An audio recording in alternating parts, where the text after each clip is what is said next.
бодийн аптекийн гэрээг яагаад хөндөөгүй гэж байна. Бодийн аптекийн гэрээг нүүрсний сонсголоор нэг бүтэн өдөр ирсэн. Өнөөдөр ил болгосон гэдэг байгаа тэр сонсголын бичлэг дээр бүх аптек гэрээдүүдийг ил болгож байгаад ирсэн. Энэний зарцуулалтыг ирсэн. Бодийн захирал нь өөрөө тайлбарлаж ирсэн. Тэр байтугай би тухайн үед нүүрсний сонсголыг удирдах байхдаа нэг зүйлийг хэлж ирсэн. Надад дахиад 1 сарын хугацаа байсан болов би бодийн аптекийн мөнгөний зарцуулалтыг дан суухаараа шалгах байсан юм аа. Надад ийм хугацаа олцсонгүй. Тэр байтугай бод гэж компани чинь тэр аптек гэрээнийхээ их усүрийн зарцуулалтыг түр оронд ирүүлэхгүйсэн.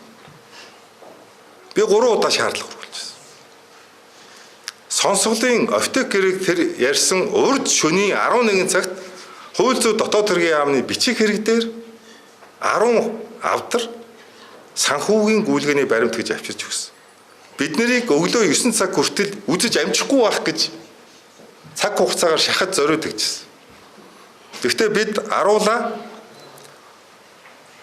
шүнжин унтахгүйгээр өглөө бол тэрийг үзээд тэр санхүүжилтийн бичиг баримтан дотор нь бичиг баримтын хуурамчаар засварласан. Дүнг өөрчилсөн. Санхүүгийн баримт байгааг тэр сонсгол дээр илчилж ярьж ирсэн.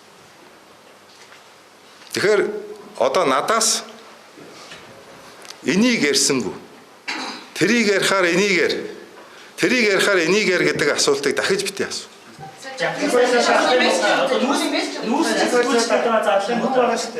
Амгуудраас сайн мэдээлэл хийсэн шүү дээ. Хэрвээ одоо намайг хамгаалалтаар айлгал хангах юм бол тэр нөтөг гэрээт холбоотой бүх юм ярьж байгаа. Тэр хүний хамгаалалт гаргаж яриулах боломж байгаа юм. Амондроо бол хамгаалтанд ороод байх хүн биш гэж би ойлгодог. Нэг хамгаалтанд ороод байх хүн биш. Энэ асуудлаа шалгах хэрэгтэй. Тэгэхээр би өнөөдөр хэлж байна. Энэ асуудал шалгадана.